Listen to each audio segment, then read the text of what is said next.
Welcome to Santa Barbara Talks with Josh Molina. Such a pleasure today to be here with somebody I admire very much and have known for 20 years since I was the first reporter back at my old news press days.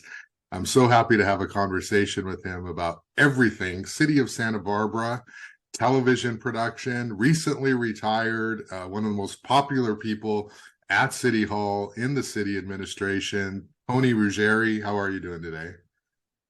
Hi, Josh. I'm doing well. Thank you. It's great being retired, my first 2.5 weeks. Well, that's great. I heard that you were going to be retiring, and I said, I got to have you on the show because you're such a wealth of knowledge and such an overall good person, particularly to the journalists and the media. And so that's why I want to have you on the show. You know, Tony, I started at the News Press back in 1999. And you were among the first people who I got to know while trying to cover the City Hall beat. And I remember you carefully explaining things to me, how City TV works, going downstairs into the basement, being patient. And of course, I'm a reporter who's wanting to know as much as I can at the time. And you were really helpful in educating me. And that is who you are as a television production supervisor for the city of Santa Barbara.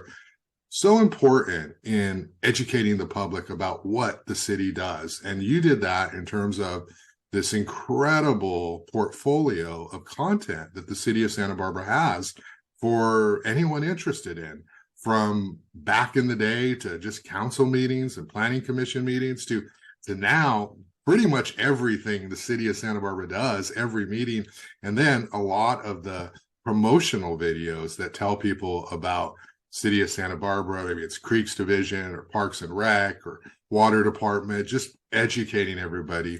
And so you really are this wealth of knowledge. And so I really just want to have a conversation with you about the technical aspect of what City TV has done, but also just you've seen it all. You've been in that basement watching all of these meetings in the past and through COVID. So Tony, let me just start off with, talk to me about when you started at the city of Santa Barbara.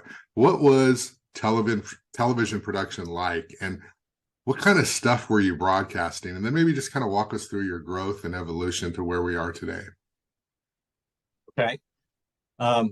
Well, I started in 1986, actually. I came to Santa Barbara to go to Brooks Institute, the now defunct photography school that was around for about 70 years, actually. Came to go to school. I was working at a liquor store on State Street, on the 700 block of State Street, while I was going to school. And this guy came in pretty much every day for a soda and a bag of chips. And, you know, we would chat when he would come in, and he told me he was a Brooks Institute alumni and he worked for the city. And, I asked him, well, what do you do? And he's like, well, I'm in charge of the city's television channel. You know, we televise city council meetings and that sort of thing. I'm like, well, that sounds cool. Do you ever need any interns or part-time help? And, so we started that conversation. And a while later, he's like, yeah, I could use somebody. So that's how I got involved. Started working there at that time with, his name was Reginald Carter.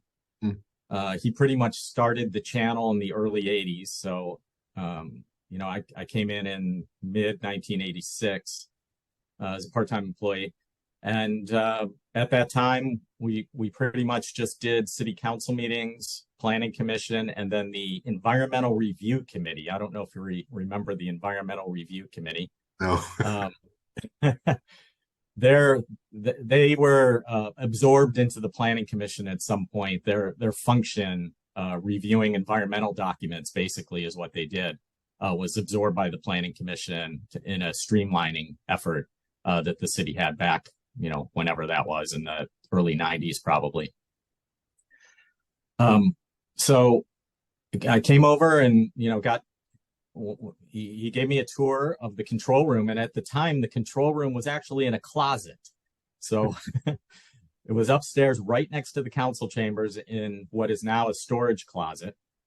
And that's where the original control room was. It was so small that the operator sitting in the chair operating the equipment was actually outside the door of the closet in Shelley Cohn's office, who's in there now. I don't know if you've been up there and seen Shelley's office, the public information officer for the city. So the television operation was in that closet, and then they had another just sort of administrative desk area down in the basement where the office is now. So that's kind of how I started, and where my career with the city began. And then at some point after Reginald left, I became the channel supervisor. We moved everything from the closet down to the basement and consolidated all of our operations, and pretty much started there. So what was it like for you? So you're down in the basement, and people who go to the meetings, they're in the room, they see what they see. People watching on television or the internet are seeing basically what you allow them to see in terms of who's talking, who the focus is on, the graphics. Talk to me a little bit about that job and that role. Was it stressful for you? Did you worry about being able to not miss a moment? What was that like, being in the driver's seat? I think the most stressful part was just making sure that the technology worked every Tuesday. Yeah. Because there's a lot of technology involved with televising meetings, and not everything goes according to plan. There's outages anywhere. A piece of equipment can fail during a meeting or before a meeting. So that was the most stressful part. It is live. It's live TV. And then just also to be ready, that live component, to be ready if we always took our cue from the mayor. So if the mayor has to recess the meeting for any particular reason, or shut somebody's mic off, our policy was to, cut away to a graphic if we had to, and not really show that disruption. So we tried to help keep the decorum of the meeting as far as the televised portion of it goes.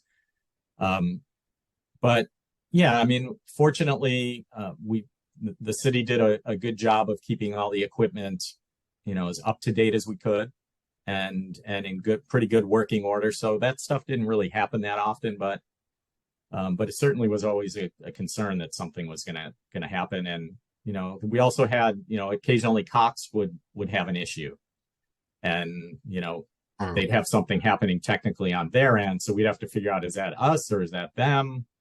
So we were always in, pretty good communication. We had a direct number to their engineering head end out at Fairview, and had, good communication with the Cox staff as well, if we had to dig deep into something and figure out where the problem was. Now, I've been in more than a few meetings where council members are talking, and all of a sudden the phone would ring, and it would probably be you or somebody telling them, turn on your mic, kind of thing. And they would flip it on. So that was mostly in the Gebhard room. Yeah. The council chambers is easier. The audio quality in the room is better, and it's easier for them to tell when their mic is on. The Right. Gebhard room is a different story. It's not as big of a room. You can't turn the audio up in the room high enough for people to sort of hear that they're on, to easily hear that their mic is on. So that's where that was our trick in the Gebhard room. Somebody's mic wasn't on, we'd call over, hang up after one ring, and that was their Pavlovian cue to turn their mic on. Wow, that's amazing. So let's talk about that, your growth and evolution from 3 meetings to today. I mean, I emailed you like, Tony, About 16. Like, I can't find this, ordinance committee meeting, and you're like, it's there. Here it is. Here's the link. You guys do everything now. So how did you go from that to where you're at now, from just a creative perspective, from a technical perspective? How long did that take? And just walk us through how you were able to become, I mean, if you're a city geek like me, like, it's entertaining. You can just watch these meetings all the time, and it's so cool. How did you get there? Well, it's interesting because people, city TV, the city televised, it was about 450 meetings a year.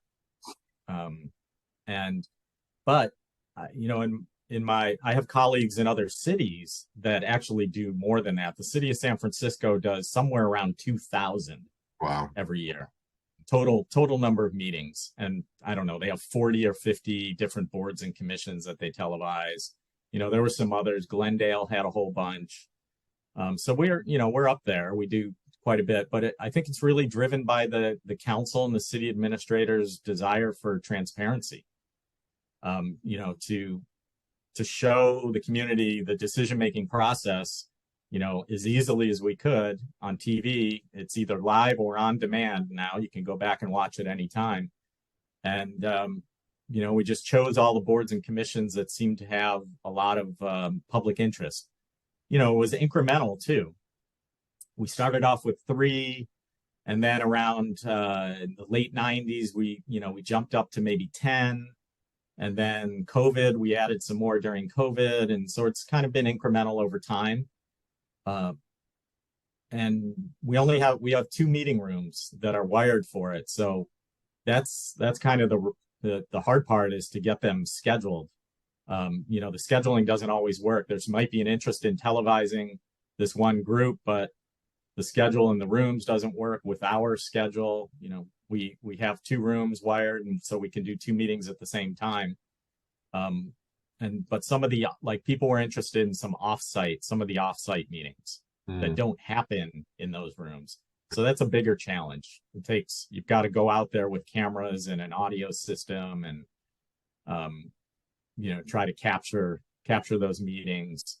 The good thing about it now is with the internet and YouTube, you can actually stream them. Like we can stream meetings from the Faulkner Gallery, because you can just plug in and stream directly to YouTube. So you don't have to necessarily go through Channel 18 for those meetings. And then we'd record them and bring them back to Channel 18 and play them back at various times and upload them online. So it's definitely grown over the years, but I think it's driven by we have a transparent city that really tries to get those decisions out there in the public. When you look back, was there a council member or a city administrator or somebody at City Hall who sort of said, "Hey, we have this incredible asset. Let's try to do more and be more transparent"? Can you talk a little bit about those kind of influences? Yeah, absolutely. That actually the big growth period I'd say was under Sandra Tripp Jones when she was city administrator.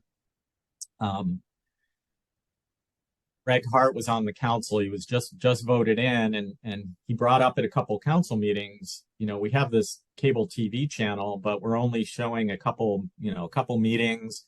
We're not really doing much about any other programming. It's mostly the bulletin board, which is the continuous 24/7 bulletin board that has job announcements and different things. Not highly interesting to watch for anybody. So, they said, well, what could be done? What can we do? Can we start doing a regular program? What other meetings can we televise? There was an interest, the idea came up, can we wire the David Gebhard room? Because at that time, the Gebhard room did not have any AV equipment in there. So that was really, that was the impetus of it. Council budget times were good. That's the other thing is there money to do some of this stuff? And at that time, budgets were looking good. So we were able to fund a few things. We built the Gebhard room. We put cameras in there and an audio system and projector and some AV equipment. We started doing the HLC, the ABR, and single family design board. I don't think was there yet. Transportation and circulation committee, maybe, so there were a few over there in the Gebhard room that we started televising. And then we started doing a program called Inside Santa Barbara. And that was a monthly show when we first started doing it that highlighted different city services, city issues. Programs, different city programs. We tried to promote them. And we got the idea from that actually from a show that KEYT used to do a news magazine show called 101. Hmm. And it was, Highway 101, but it was called 101, and it was their news magazine show. They used to do a weekly news magazine show, aside from the regular news anchor at the desk programming that they do, that they are known for. So we King Harris had recently retired, I think. And so we talked to King about helping us, sort of brainstorm it and what could we do. And he came on and sort of helped us, talked about his experience at KYT with the 101 show, and helped us develop the first program, and he hosted it. Oh. So I don't know if you ever ran across King or not. He just there was a really nice article in the Independent recently about King Harris. I was just a kid watching KYT when King Harris was on, but I think Paul Verkaman wrote that yeah. piece. Yeah. Mm-hmm. Yeah, exactly. So King helped us get it going, and then after that, Larry Good hosted it. Oh, yeah, I remember him. Mm-hmm. Yep, who was also from KUIT, and we did it up until a couple of years ago. Right. So yeah, it was really Gregg and Sandra that sort of got the rest of the council behind trying to expand what City TV did and the services that we provided to the community. And for you, Tony, a lot of people might define somebody in your role as a tech person, somebody who's making sure everything's plugged in and everything's working. But knowing you really love this stuff. I mean, you're the background, the history. You've had relationships with all your professional colleagues here. Doing this job, what has it meant to you in terms of just good government and transparency to be able to deliver all of this content to anybody who has the internet or Cox Communications to watch these shows? Yeah, it's all about public service for me. I think that's one of the things I'm most proud of in my 36 years with the city is being able to serve this community. When I got done with Brooks, I was thinking I was going to go to Los Angeles and try to get into the film industry. And just being here for the 3 years I went to school, I realized how much I loved it here. And, just the people were great. And so that kept me here. And I think that drove, once I got and started working for the city, I realized how many city employees really cared about the community. And I just hadn't really thought about the public sector as a career prior to that. And, so that's why I stayed so long and was able to, make Santa Barbara my home. My wife grew up here, so that was helpful too. She's a Carpinteria kid. Mm-hmm. So grew up in Carp, and, our kids were both raised here. So we were fortunate enough to, get housing. That's always been an issue. But that stays. But yeah, it's the public service and the transparency. And, one of the things I'm really proud of too is that both my children, I think, are headed in that direction. My son's I was telling you, my son's in the U.S. Navy right now, mm-hmm. and hopes to, after his thought process is after the Navy, he wants to maybe get involved in some federal agency, working at a federal agency or in a congressional office as like a congressional aide or something. So he's interested in public service. And my daughter, I think, is either going to teach or go to law school. So I think she's headed down that path as well. So I'm really proud of both of them for kind of, I don't know if I had anything to do with it, but maybe a little bit. Probably a lot of it, for sure. So Tony, if you get to my age, I want to start revisiting memory lane right here, talking about stuff, the good old days. I still cover City Hall. I'm still there and reporting on what they're doing. But I want to kind of go back a little bit and drop a few names from back when I was first covering it and when you and I were first interacting more, when I was one of these reporters who actually went to City Hall every day and try to, stir up trouble.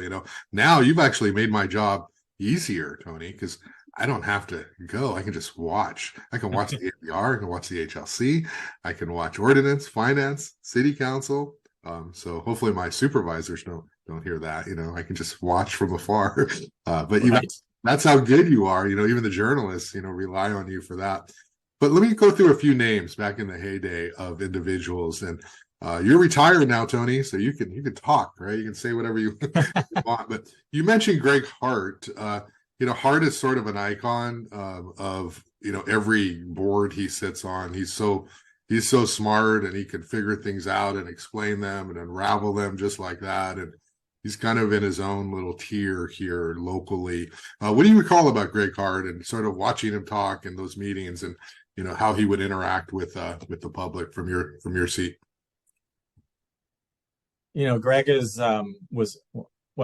he was always a really big advocate of city TV, Yeah. of our program, and of public information. I think in general, when he was on the council, he was always advocating, how do we get the word out? Let's get the word out.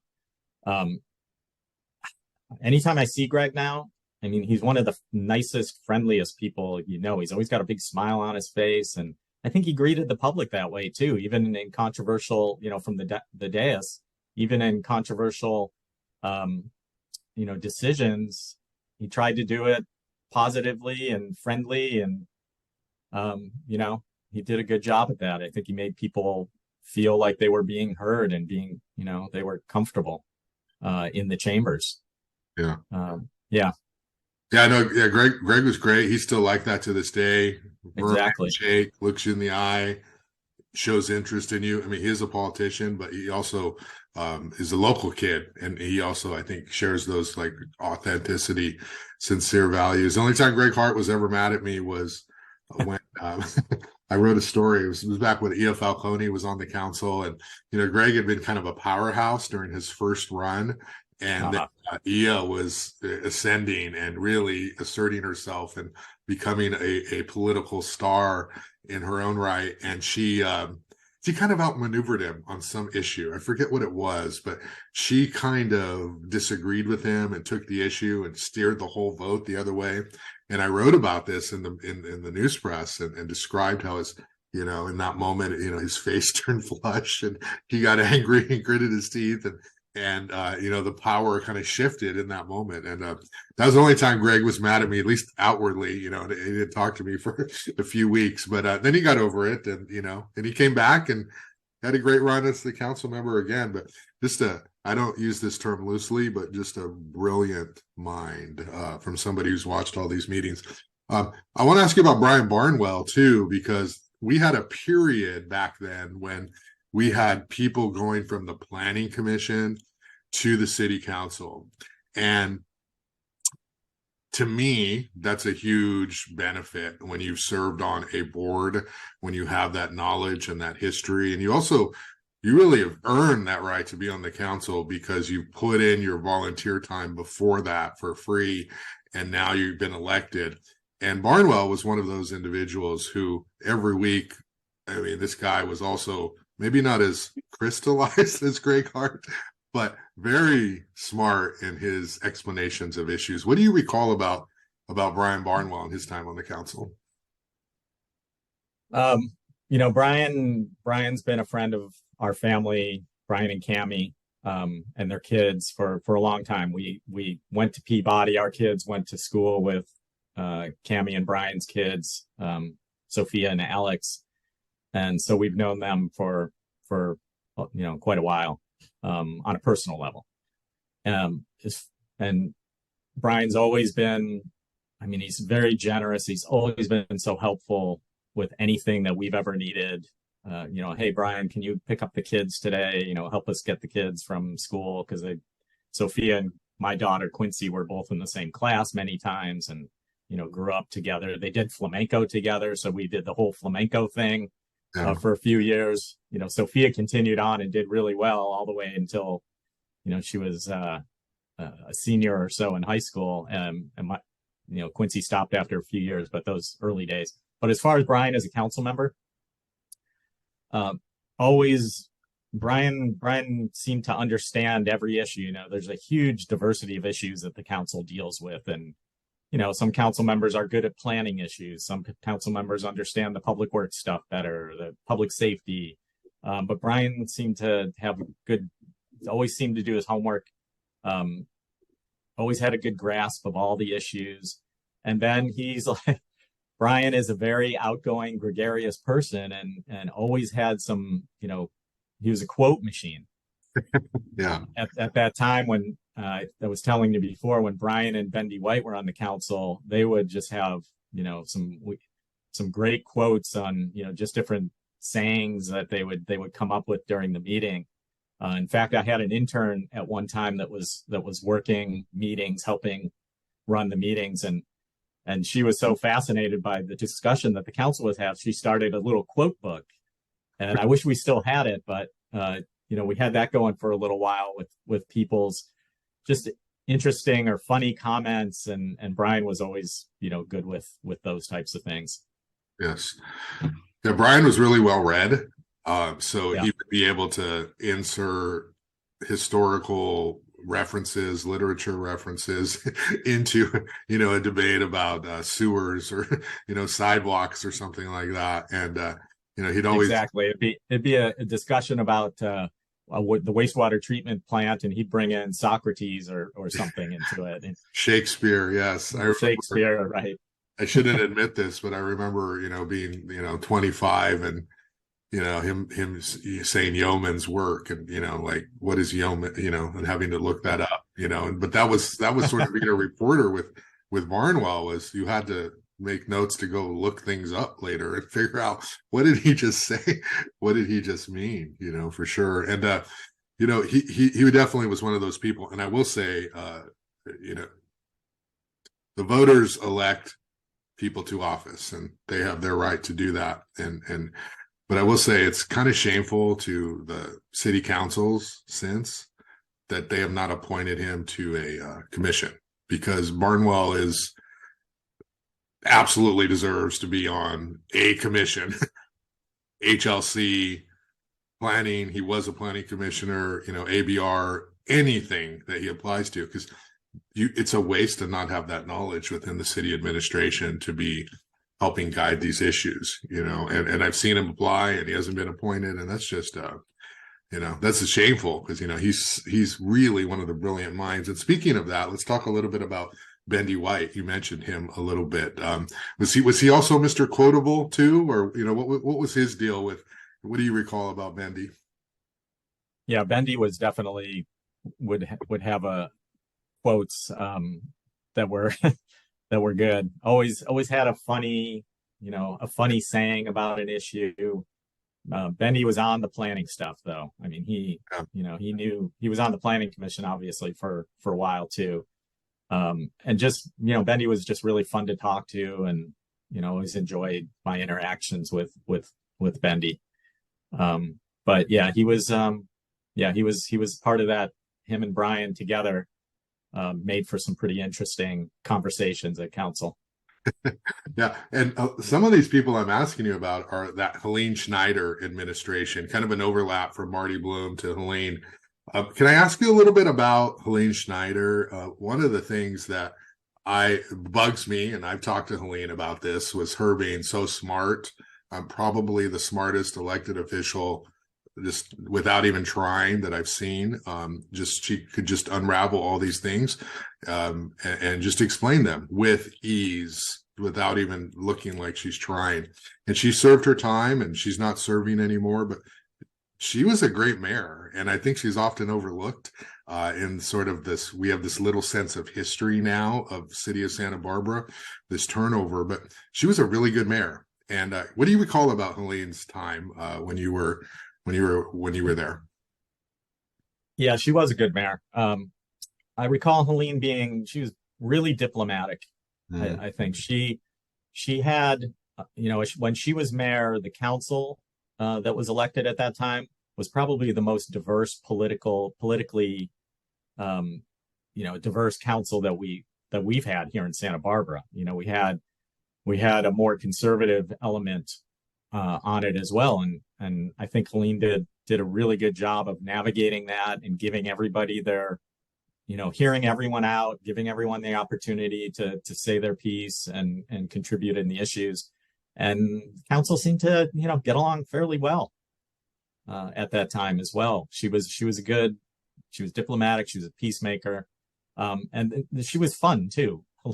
Helene had a little bit of a theater bug in her, and she helped us out. We did a PSA on water conservation during, I think it was probably during one of the droughts, and so she came up with a song set to a Disney. I'll have to ask her. I forget what the song was. For one of the Frozen songs, I think. Okay. And she changed the lyrics. Which one? Let It Go, or was it a different one? Yeah, it was Let It Go. Yeah. Right. So it was, I think she changed it to Let It Grow. And it was about water conservation, and we actually recorded her singing it with a couple other people doing the parts in the song, and did a PSA for her. And so, she was she had, I think under her tenure as well, she started the Poet Laureate position. Again, happened under that. So she definitely had an artistic side. And so, that was fun. It was fun to bring the mayor down into the studio and have her perform Let It Go. Yeah, she's quite the singer. And that's out there on YouTube someplace, I'm sure. Oh, well, I'm going to spend my rest of my day. I'm going to find that one. Just kidding. Yeah, that's a fun one. But let's talk about moments on the council. You've seen it all. You've seen public comment. You've seen the council members come and go. Do you have any things that stand out in your mind of like, oh, I remember that meeting, I remember that happened, whether technical stuff or just people talking or big votes? What stands out? Oh, let's see. I remember some of the big items, and being there until, after 11 o'clock, maybe 12 o'clock might have been the longest council meeting that I recall. Off-leash dogs at the Douglas Family Preserve was a huge one. Vacation rentals was big. Vacation rentals, I think we had overflow in every nook and cranny of City Hall. There were so many people there, and so many people that wanted to speak. I remember some of the public commenters over the years that would show up on a regular basis. When I first started, there was a gentleman named Richard Strami, who was into the train depot for some reason. This is prior to when the redevelopment agency rehabbed the train station. And he would show up every week and talk about the train depot. And rumor had it that he was worked on the line. He worked in trains, his career for Union Pacific or something, and was really into the station. So he was after the city. At the time, there were proposals to build it out, put commercial with the train station and various things like that. And he really wanted the city to preserve that train station. So he showed up every week.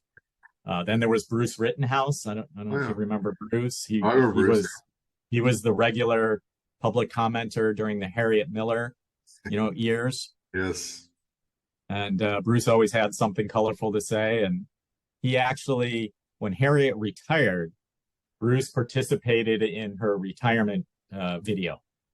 We didn't do it. Somebody from the outside did a little short video for them for Harriet's retirement party. And part of it was Bruce at the podium, and he was saying something, and Harriet was up on the dais, and they showed her like pressing a button, and then all of a sudden Bruce disappeared from behind the podium like he went through a trap door. It was very funny, and they both had a lot of fun doing that. I watched them shoot it, film it up in the chambers. And then Lee Moldaver was always, a regular at the council, and speaking Bob Hansen was there for years. One of the things I remember about Bob is, he was a homeless advocate, and he would show up on a regular, pretty much every week for a while. And I remember him one time wearing an American flag around his waist, and like nothing else is what he said. Yeah. He didn't have a shirt on. He just had the flag around his waist.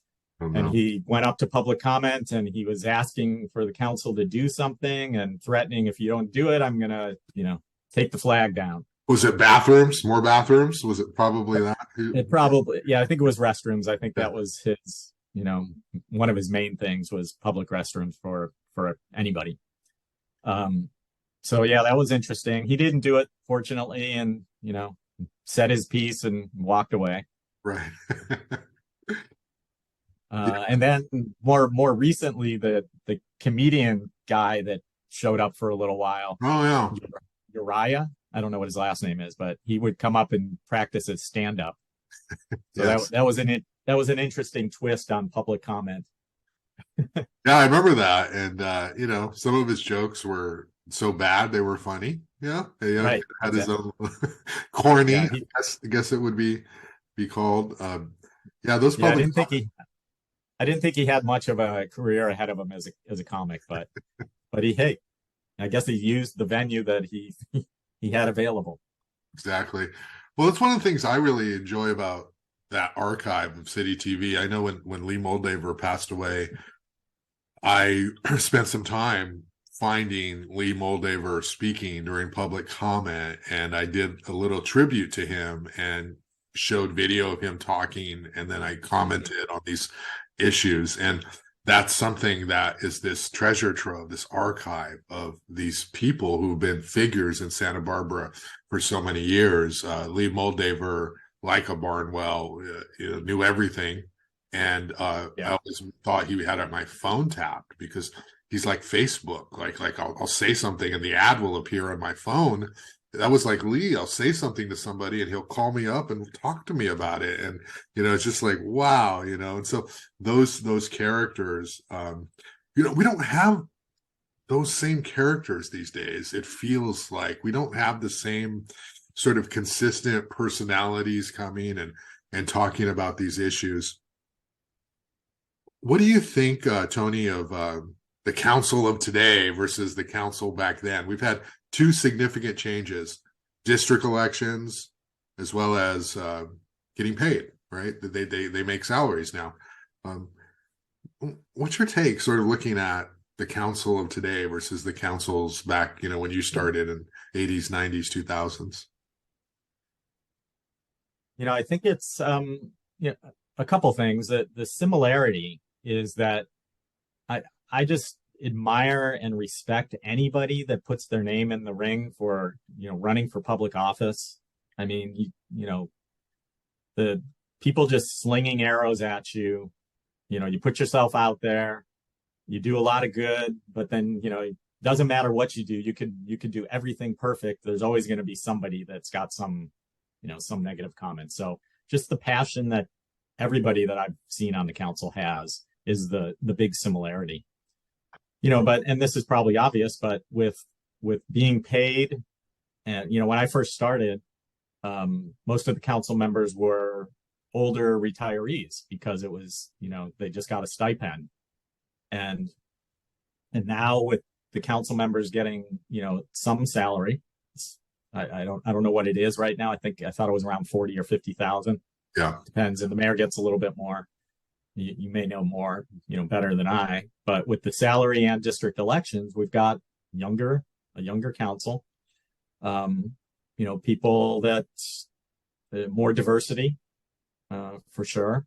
And I think that's all positive. It's all a good thing. So that's how it's changed over the years. mm-hmm. Most of the council members now have. They have a lot of them. Several of them have kids, and they also have other jobs. So they're pretty busy. It seems to me doing the work of the council in addition to their other work and home life. Yeah. But that's how it's changed. But as far as I can see.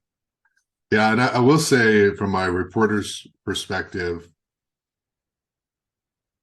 one of the things that's different is because you have people with jobs who can now serve on the council, and you have a younger demographic, and that's great because it also that's code. It means more diversity, right? It means people can be able to serve in this position, and it's not just those who are independently wealthy, and that's great. But I will say one downside of that is research and time spent.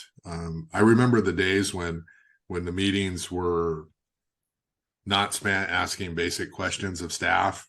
Those questions were answered ahead of time, where they did the research or they read the reports. And I think a lot of times the nature of this council is they may not be reading everything going into that meeting and being prepared because they have other jobs. And I think that makes these meetings a lot unnecessarily longer. Whereas back in the day, Barnwell or Secord or Hart or any of these people, they'd have their pointed questions right there, and it wasn't from the beginning. And so I think that's one of the trade-offs that I've noticed, is like a difference in preparation going into the meetings.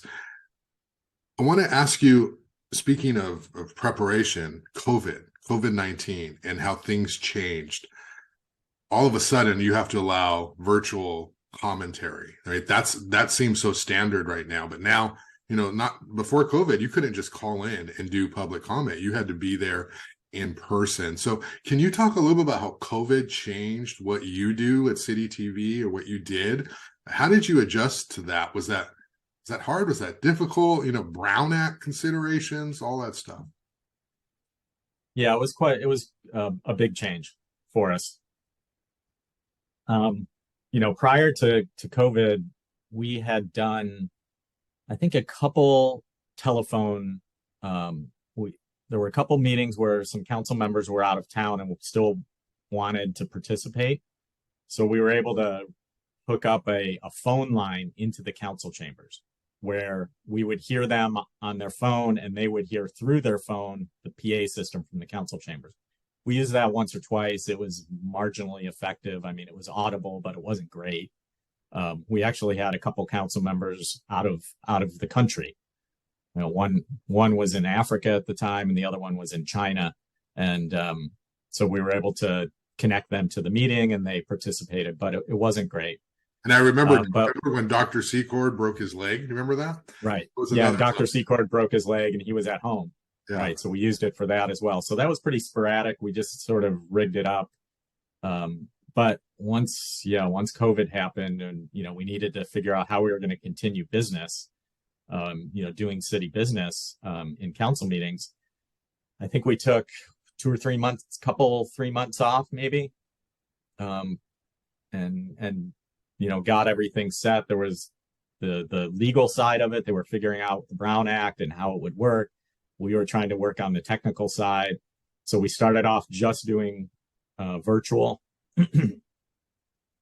And, we had to hook in computers into our system and run audio to them and get audio from it, and then feed it video from the chambers or from Zoom. And so, yeah, there was a lot of, we hired, we have an engineer that's on contract, and he helped us figure it out.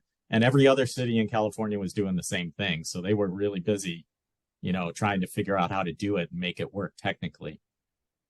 And then we started doing hybrid meetings, where we had people virtual and people in the room. So that was sort of the second step.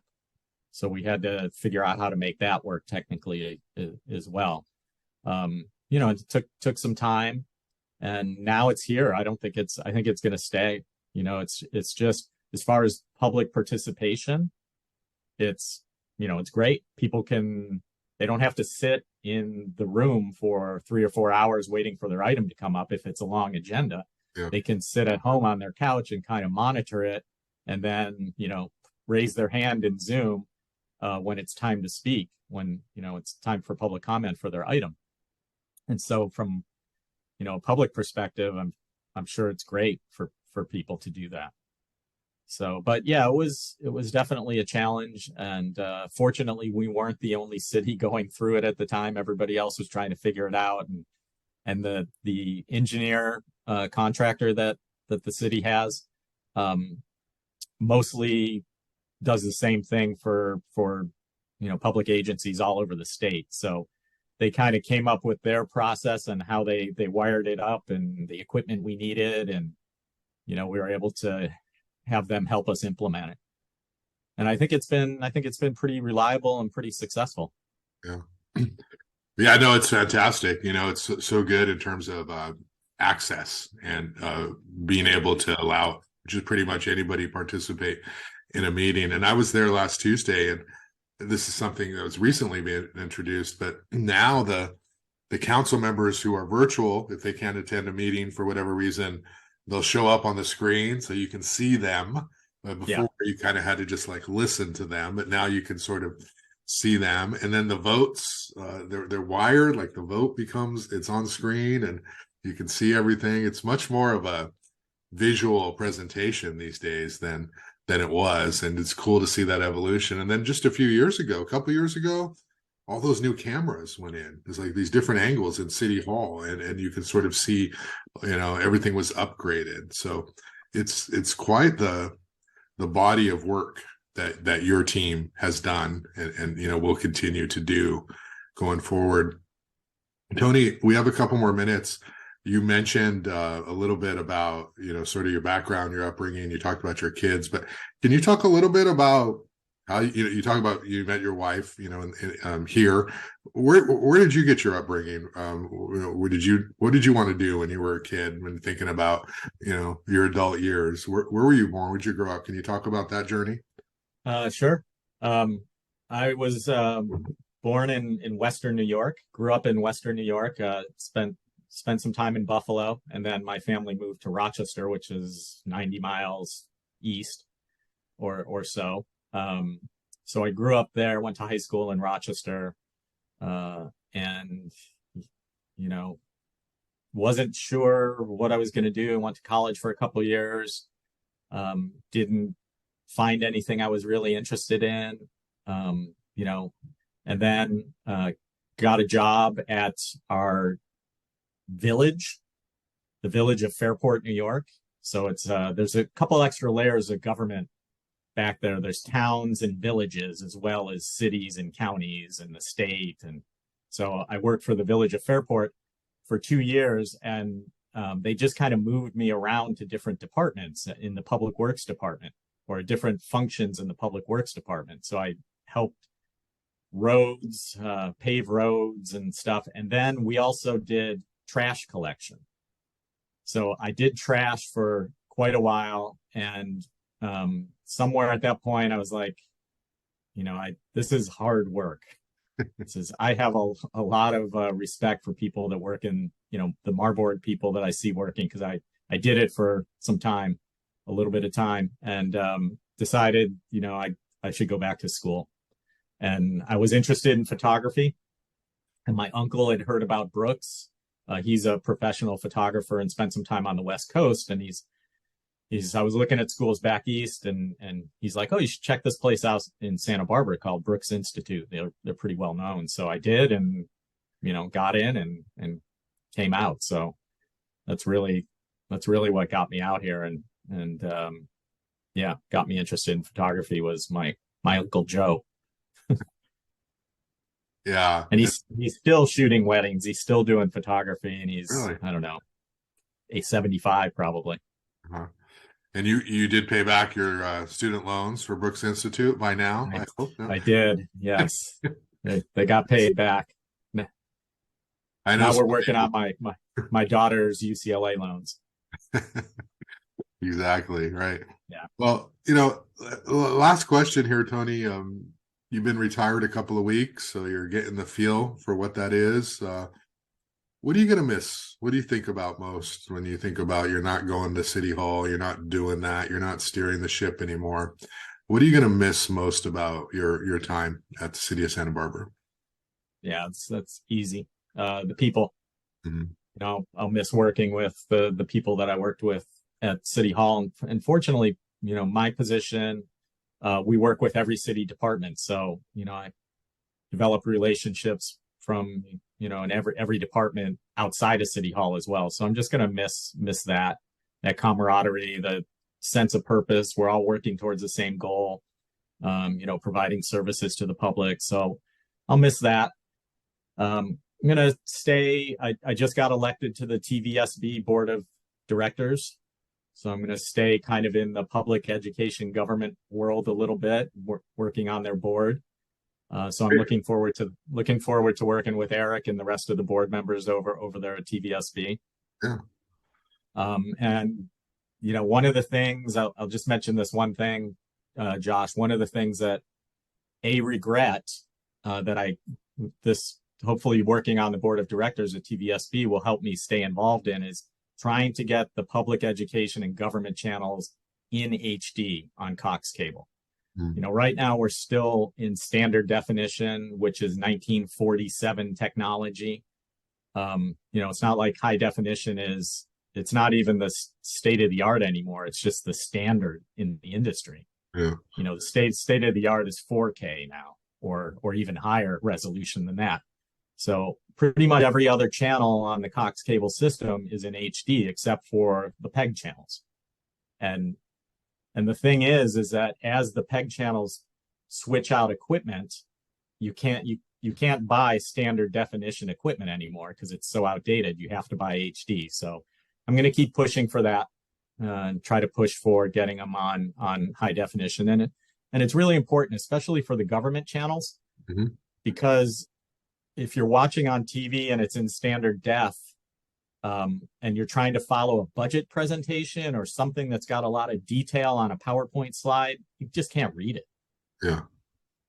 And that's what, that's part of the transparency process for the government agencies to put that information out there. But if the public can't really read it very well when they're watching it, then it's not great. So that's just one of the benefits of it. And what is the solution there? Is that what agency, or how do you make that happen? It's Cox Cable. You're working with them. So there's all the cable. There's a cable television master franchise that's run through the state of California, and that what the requirement is for cable companies is to provide a public education or government TV channel in standard definition. So when they wrote the law, so the law really needs to be changed. When they wrote the law, they, used old technology. But they're doing it all over the country. And it's in states like California that have a state franchise that really needs to be changed to allow for high definition, or that requires high definition channels for the PEG channels. Because all the PEG channels in the South Coast, we're already in HD. All Cox has to do is flip a switch, and we could be broadcasting in high definition. So is it a politics thing or a financial thing? I think there's a bit of both, but Cox will say that it's a bandwidth and it's a financial thing. Well, full circle, we got to get Gregg Hart in on this, right? Now that he's in the state. Right. Maybe Gregg can work at the state level to try to, and there's some talk with a couple different advocacy groups of trying to push for that, trying to change. It's called DIVCA, the Digital Infrastructure Video Competition Act. That's the law, the state law that has to be amended for cable companies to, be required to provide HD channels. And it's going on all over the country. It's not like it's easily done. It's literally a flick of the switch, I think, at the cable company's end. So I'll keep pushing for that and hoping for it. Well, great, Tony. I appreciate your time talking about your career and City TV and everything you've been a part of. And you're one of the most well-liked, popular people whose name comes up in my interactions with City Hall people. I should say not popular, but well-respected. And that's all we can ask for. So thanks so much, Tony. And thanks for taking time, and good luck to you, and good luck to your kids as they're about to, they're navigating the world. So thanks a lot. Right. Thanks, Josh. Appreciate it.